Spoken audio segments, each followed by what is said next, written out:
Hello प्यारे प्यारे बच्चों, आप सब कैसे हैं? आई होप आप सब बहुत अच्छे हैं अपने घरों में। और आज एक नए लेक्चर के लिए तैयार है मेरे साथ। तो आज का हमारा जो टॉपिक है वो रहेगा नाइट्रोजन साइकिल। क्लास 8 का चैप्टर नंबर 2 है माइक्रो ऑर्गेनिज्म फ्रेंड्स एंड फो।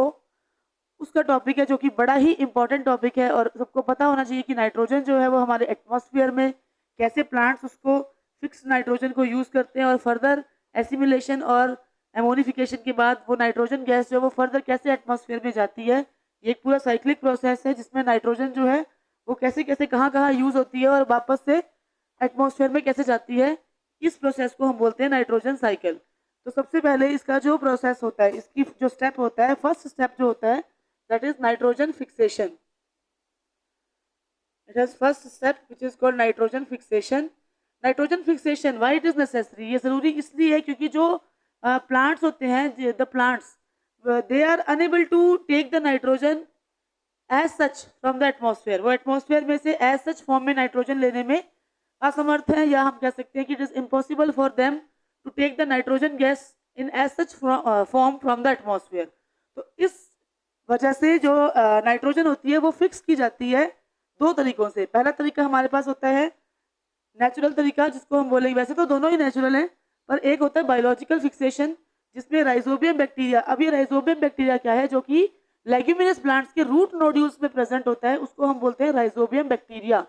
तो राइजोबियम बैक्टीरिया और ब्लू ग्रीन एल्गी, ये दो माइक्रो ऑर्गेनिजम्स ऐसे हैं जो कि नाइट्रोजन को फिक्स करेंगे किसमें?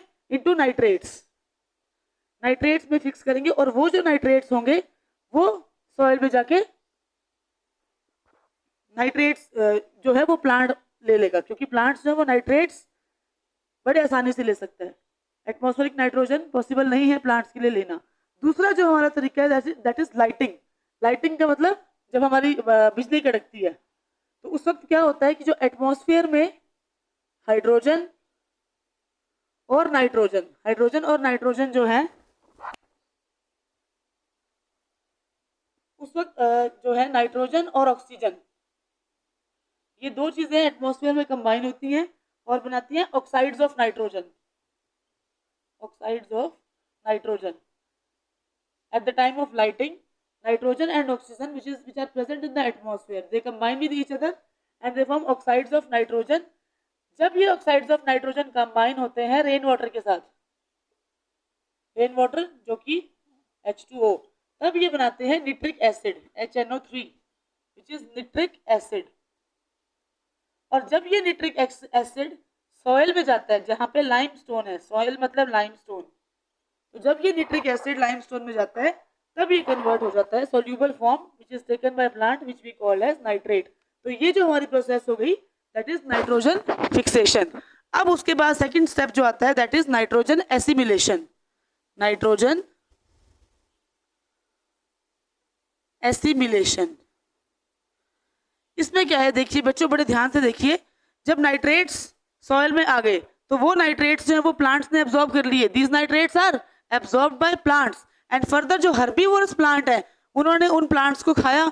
तो इसका मतलब जब नाइट्रेट्स प्लांट्स ने एब्जॉर्ब किए तो वहां से प्लांट प्रोटीन बन गया, और जब हर्बीवोरस एनिमल्स ने प्लांट को खाया तो वो एनिमल प्रोटीन बन गया। तो ये जो प्रोसेस होती है दैट इज नाइट्रोजन एसिमिलेशन। मतलब आपकी यहाँ तक की जो प्रोसेस है वो है नाइट्रोजन एसिमिलेशन। थर्ड जो प्रोसेस आती है दैट इज एमोनिफिकेशन। एमोनिफिकेशन क्या है कि जब प्लांट और एनिमल व्हेन दे डाई, जब वो मरते हैं तो क्या होता है, उनका जो नाइट्रोजीनियस वेस्ट होता है वो कुछ पार्ट तो सॉइल में चला जाता है, जो कि डिकम्पोजर्स हमारे फंगी और बैक्टीरिया उसको डिकम्पोज कर देते हैं, तो वो सॉइल में ऐसा चला जाता है। और कुछ हमारे पास नाइट्रीफाइंग बैक्टीरिया होते हैं, वो क्या करेंगे, वो निट्रिफिकेशन करेंगे। वो निट्रिफिकेशन के दौरान इसको फिर नाइट्रेट्स में कन्वर्ट कर देंगे। तो इसका मतलब जो एमोनिफिकेशन के प्रोसेस के थ्रू जो नाइट्रोजीनियस वेस्ट आया वो दोबारा से प्लांट के अंदर चला गया। अब जो लास्ट स्टेप होता है दैट इज डीनाइट्रिफिकेशन।